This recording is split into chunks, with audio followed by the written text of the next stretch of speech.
Hello ओए अन्जना त कहाँ छस्? म फुलमा पानी हाल्दैछु। सुन्न, मेरो मन साह्रै आत्तिएको छ। मिल्छ भने छिटो आइज न मेरोमा। होइन होइन, फेरि के भयो यसलाई? ल ल नरो, म आइहालेँ ल।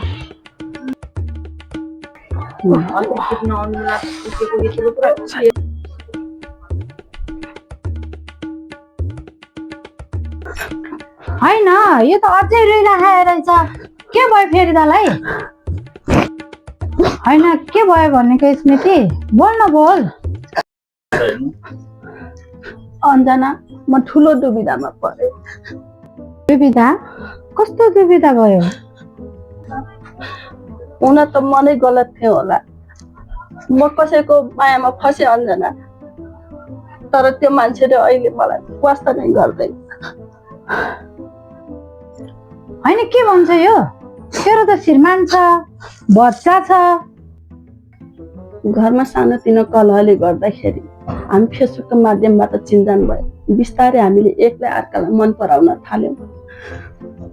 म उसको मायामा यसरी फसेँ कि अहिले आएर उसले मलाई न फोनको त कुरै गर्न छोडिदेऊ, मेसेजको रिप्लाई समेत दिँदैन। छाड्दै यस्तो कुरा। यदि उसले साँचो माया गर्ने भएको भए तँलाई यस्तो अवस्थामा पुर्याउने नै थिएन। उसले झुटो माया गरे पनि मैले त साँचो माया गरेको थिएँ नि।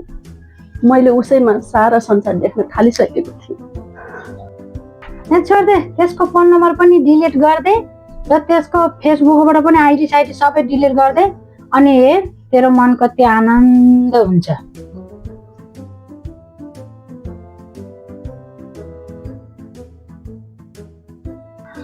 फेसबुकबाट पनि डिलिट गरिदे।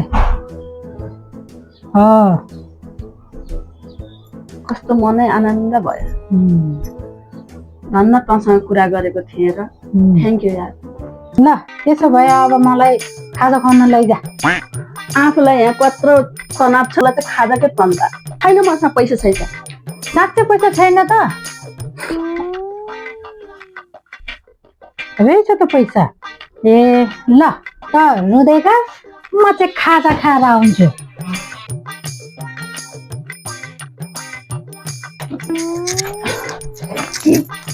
मेरो आलो घरमा नुन छर्केर सान्त्वना देला भने त अझ उसलाई खाजा खानु पर्ने अरे। नरिसा न, तैँले नखाने म खुवाइहाल्छु नि तँलाई खाजा। तँसँग पैसा छ त? किन छैन र? के घरमा सानोतिनो कलहले गर्दाखेरि हामी फेसबुकको माध्यमबाट चिन्जान भयो। बिस्तारै हामीले एकलाई अर्कालाई मन पराउन थाल्यौँ। जहिले पनि यसले यस्तै गर्छ भने झन् साथी भनेर सबै कुरा भने त हेर्न यसको। मै खाजा खुवाउँछु।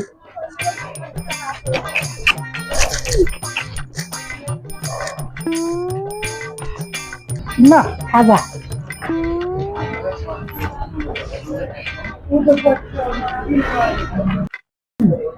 खाजा खाऊ न, नरिसाइकन। म कहिले खाऊ न, नरिसाऊ। म आफै खान्छु।